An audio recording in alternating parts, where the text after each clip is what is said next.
Bismillahirrahmanirrahim. Assalamualaikum warahmatullahi wabarakatuh. Nahmaduhu wa nusolli ala rasulil karim. Pertama-tama marilah kita panjatkan puji dan syukur atas kehadirat Allah subhanahu wa ta'ala. Karena berkat karunia dan rahmatnya kami dapat menyelesaikan tugas kami, yaitu PowerPoint mengenai Pancasila sebagai sistem etika. Tidak lupa salawat beriring salam kita hadiahkan kepada Nabi besar junjungan kita Nabi Muhammad SAW yang telah membawa kita dari zaman kegelapan menjadi zaman terang benderang. Tidak lupa kami ucapkan terima kasih kepada Bapak Muhammad Desandri Batubara selaku dosen pembimbing kami. Baiklah, saya mewakili kelompok 6 yang bernama Mirza Mahendra Siregar akan mulai sebagai moderator, yaitu kelompok 6 diantaranya atas nama Said Ihsan Fauzi, Ria Anjirani Syah Putri, Saidina Putri, Putri Agustina, dan Nur Hasanah Siregar. Baiklah, untuk materi pertama akan disampaikan oleh Said Ihsan Fauzi. Assalamualaikum warahmatullahi wabarakatuh. Pengertian etika menurut istilah dari bahasa Yunani, ethos, yang artinya tempat tinggal biasa, kebiasaan, adat istiadat, watak, perasaan, dan sikap. Secara etimologis, etika adalah ilmu tentang segala sesuatu yang biasa dilakukan atau ilmu tentang adat kebiasaan. Etika dalam arti luas ialah ilmu yang membahas tentang kriteria baik atau buruk. Etika juga merupakan suatu pemikiran kritis dan mendasar tentang ajaran-ajaran dan pandangan-pandangan moral. Etika adalah suatu ilmu yang membahas tentang bagaimana dan mengapa kita harus mengikuti suatu ajaran moral tertentu, atau bagaimana kita harus mengambil sikap yang bertanggung jawab berhadapan dengan berbagai ajaran moral. Manfaat etika adalah mengajak orang bersikap kritis dan rasional dalam mengambil keputusan secara otonom, mengarahkan perkembangan masyarakat menuju suasana yang tertib, teratur, damai, dan sejahtera. Di sini sudah terlampirkan beberapa manfaat etika. Yang pertama, dapat membantu suatu pendirian dalam beragam pandangan dan moral. Yang kedua, dapat membedakan mana yang tidak boleh dirubah dan mana yang boleh dirubah. Yang ketiga, dapat menjembatani dimensi dan nilai. Aliran-aliran etika. Ada 3 aliran etika yang dikenal dalam bidang filsafat. Yang pertama, etika keutamaan. Etika keutamaan adalah teori yang mempelajari tentang keutamaan atau virtue, yang artinya teori yang mempelajari tentang perbuatan manusia, baik itu buruk maupun baik. Kedua, etika teologis.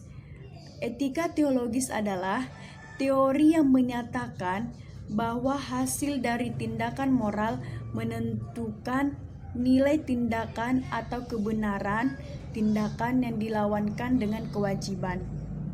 Etika teologis ini dinilai berdasarkan pada efektivitas tindakan tersebut dalam mencapai tujuannya. Yang ketiga, etika deontologis.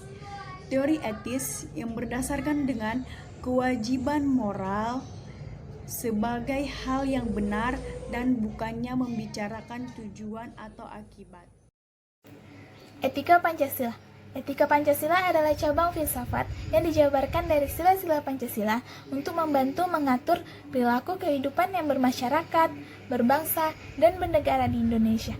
Makanya Pancasila mengandung nilai-nilai ketuhanan, kemanusiaan, persatuan, kerakyatan, dan keadilan.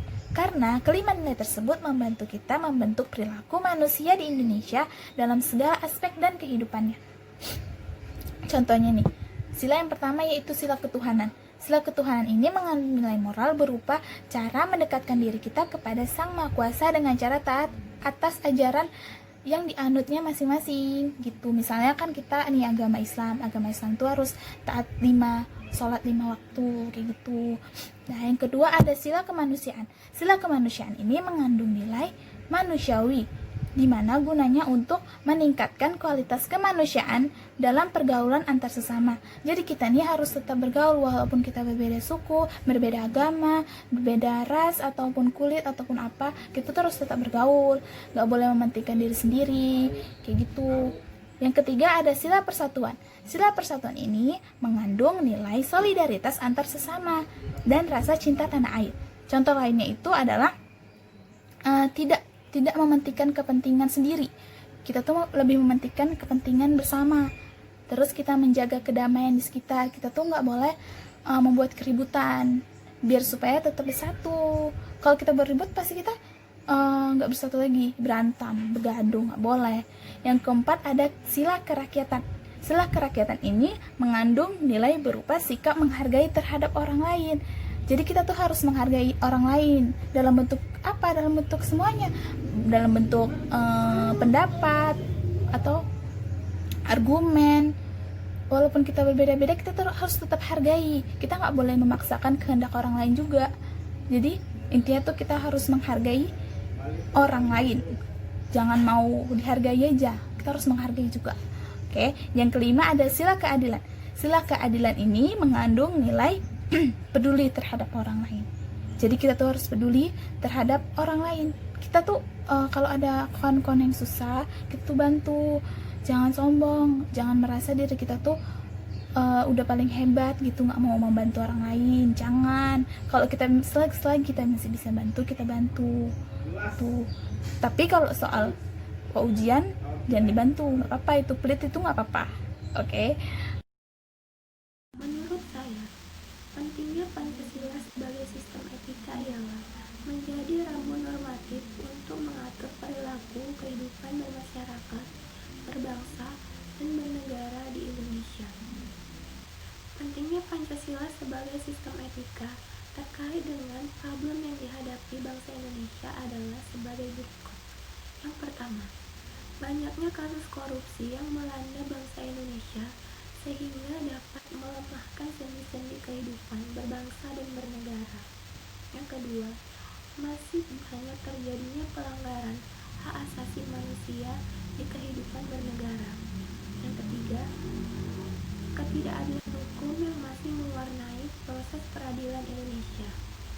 Yang keempat, banyaknya orang kaya yang tidak membayar pajak dengan benar, seperti kasus penggelapan pajak. Alasan diperlukan Pancasila sebagai sistem etika yaitu materi yang ke-6. Pancasila sebagai sistem etika diperlukan dalam kehidupan politik untuk mengatur sistem penyelenggaraan negara. Etika itu diperlukan dalam penyelenggaraan kehidupan bernegara di Indonesia meliputi hal-hal sebagai berikut. Yang pertama, dekadensi moral. Dekadensi moral yang melanda kehidupan masyarakat terutama generasi muda sehingga membahayakan kelangsungan hidup bernegara. Generasi muda yang tidak mendapat pendidikan karakter yang memadai dihadapkan pada realitas nilai yang melanda Indonesia sebagai akibat globalisasi sehingga mereka kehilangan arah. Kedua, korupsi, yaitu korupsi akan bersifat merajalela karena penyelenggara negara tidak memiliki rambu-rambu normatif dalam menjalankan tugasnya. Para penyelenggara negara tidak dapat membedakan batasan yang boleh dan tidak pantas dan tidak baik. Pancasila sebagai sistem etika terkait dengan pemahaman atas kriteria baik atau buruk. Kemudian yang ketiga, kurangnya rasa perlu berkontribusi dalam pembangunan melalui pembayaran pajak. Hal tersebut terlihat dari kepatuhan pajak yang masih rendah. Kemudian yang keempat, pelanggaran hak asasi manusia atau HAM dalam berkehidupan bernegara di Indonesia ditandai dengan melemahnya penghargaan seorang terhadap hak pihak lain. Kasus-kasus pelanggaran HAM yang dilampirkan di berbagai media, kesemuanya itu menunjukkan bahwa kesadaran masyarakat terhadap nilai Pancasila sebagai sistematika belum berjalan maksimal. Oleh karena itu, di samping diperlukan sosialisasi sistem etika Pancasila, diperlukan pula penjabaran sistem etika. Kemudian yang terakhir, yaitu yang kelima, kerusakan lingkungan yang berdampak terhadap berbagai aspek kehidupan, seperti kesehatan, kelancaran penerbangan, nasib generasi yang akan datang, global warming, perubahan cuaca, dan lain sebagainya. Kasus-kasus tersebut menunjukkan bahwa kesadaran terhadap nilai-nilai Pancasila sebagai sistem etika belum mendapat tempat yang tepat di hati masyarakat. Alhamdulillah, demikian presentasi dari kelompok 6. Semoga apa yang kami sampaikan bermanfaat bagi kita semua, dan apabila ada kesalahan kami mohon maaf. Assalamualaikum warahmatullahi wabarakatuh.